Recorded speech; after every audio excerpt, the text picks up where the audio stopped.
Bismillahirrahmanirrahim. Assalamualaikum warahmatullahi wabarakatuh. Perkenalkan, nama saya Rio Syarifuddin, NIM F1B 019123. Saya berasal dari Sumbawa, tepatnya di Sumbawa Barat. Jadi pada kesempatan ini saya akan mencoba membahas tentang percobaan 3 pada praktikum elektronika digital. Jadi pada percobaan 3 ini memiliki judul percobaan yaitu digital to analog converter.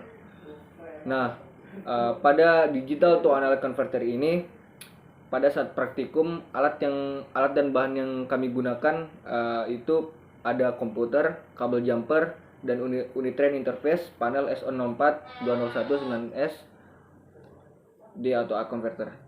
Nah, pada percobaan ini juga memiliki tiga sub. Yang pertama ada karakteristik dari DA atau A converter. Yang kedua ada karakteristik DA atau A converter dinamik, dan sub 3 yaitu penggunaan DA atau A converter. Nah, kita masuk ke dasar teorinya. Jadi DAC adalah suatu rangkaian elektronik yang berfungsi mengubah sinyal atau data digital menjadi sinyal analog. Nah, banyak sistem yang menerima data digital sebagai sinyal masukan dan kemudian mengubahnya menjadi tegangan arus atau analog. Data digital dapat disajikan dalam berbagai macam sandi atau kode. Yang paling lazim digunakan adalah dalam bentuk kode binary. Maksudnya dalam bentuk kode binary murni atau kode desimal dalam bentuk binary, atau dalam bahasa Inggris yaitu binary kode decimal atau BCO. Keluaran output dari suatu DAC. Nah, kemudian ada koefisien di atas menggunakan kata biner A sama dengan 1 atau 0 jika bit ke n adalah 1 atau 0.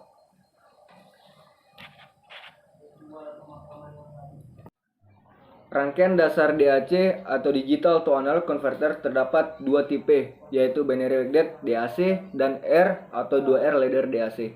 Kedua tipe binary tersebut dapat dijelaskan sebagai berikut. Yang pertama ada binary weighted DAC, yaitu sebuah rangkaian binary weighted dapat disusun dari beberapa resistor dan operational amplifier yang diset sebagai penguat penjumlah non-inverting.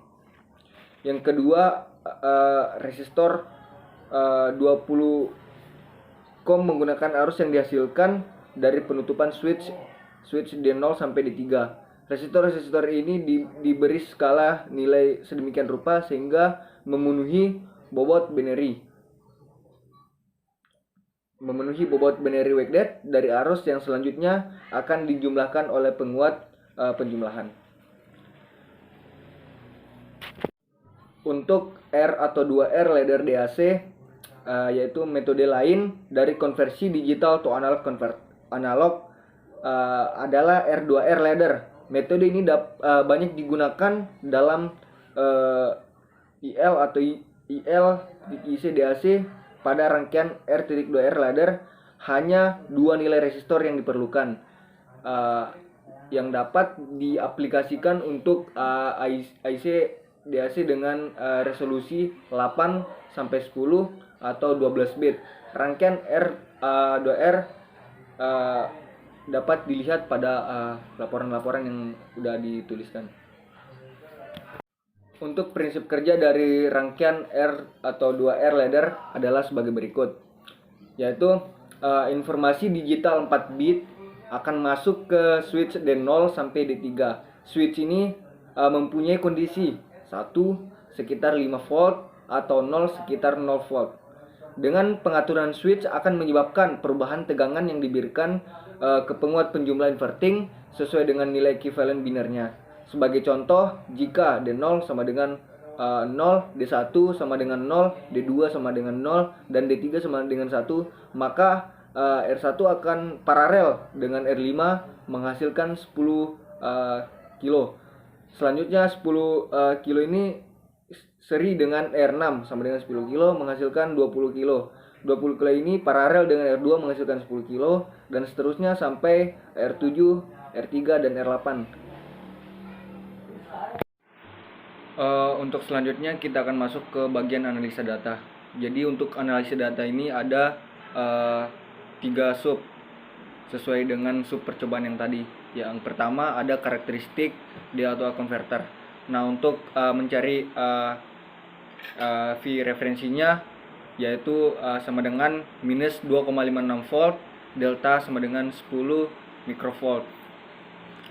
Nah, yang pertama kita akan mencari nilai V teori dapat digunakan persamaan sama dengan V teori sama dengan minus V referensi sama dengan Z per Z max plus 1 sama dengan minus dalam kurung minus 2,56 volt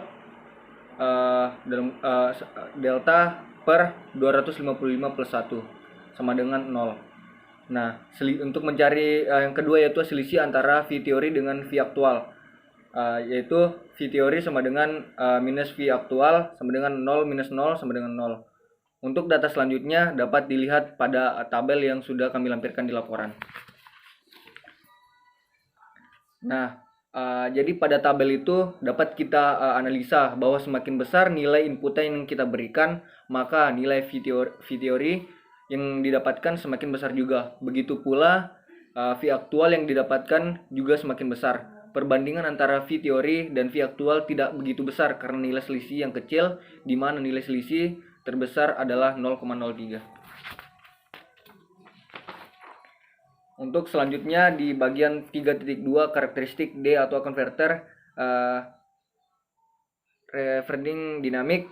Yang pertama yaitu untuk mencari nilai V teori dengan Vref sama dengan minus 7,68 volt, delta sama dengan 30 microvolt.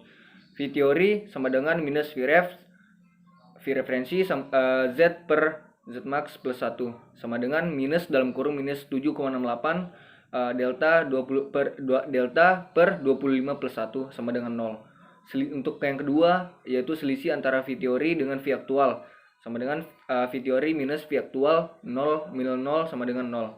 Untuk data selanjutnya juga dapat dilihat pada tabel yang sudah kami lampirkan. Nah, untuk analisanya yaitu dari tabel di atas dapat kita analisa bahwa semakin besar nilai inputan desimal, maka nilai V teori juga akan semakin besar. Begitu pula dengan nilai V aktual, yaitu semakin besar semakin besar juga. Perbandingan antara V teori dengan V aktual tidak begitu besar dikarenakan selisihnya tidak terlalu besar karena yang terbesar hanya 0,16. Nah, untuk di analisa gelombangnya yang seperti yang sudah kami lampirkan yaitu dapat kita ketahui bahwa gelombang merah merupakan input dan gelombang biru merupakan output.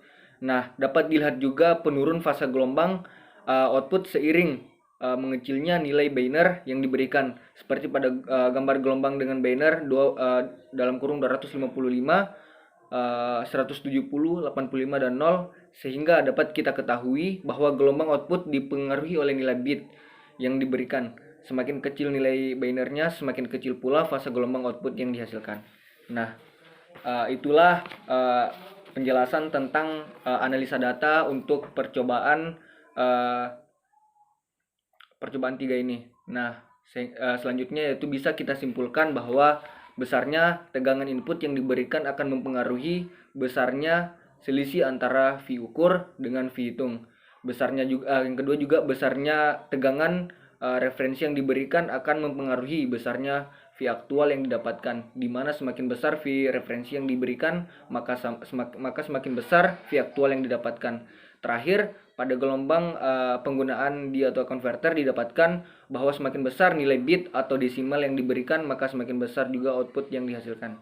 Mungkin itu saja yang bisa saya sampaikan untuk percobaan 3 ini. Kurang lebihnya saya mohon maaf. Saya Rio Serpudin, NIM 1B019-123. Ucapkan terima kasih banyak kepada asisten yang telah memberikan data hasil, memberikan cara bagaimana kita melakukan praktikum pada elektronika digital ini. Semoga ilmu yang diberikan juga bermanfaat.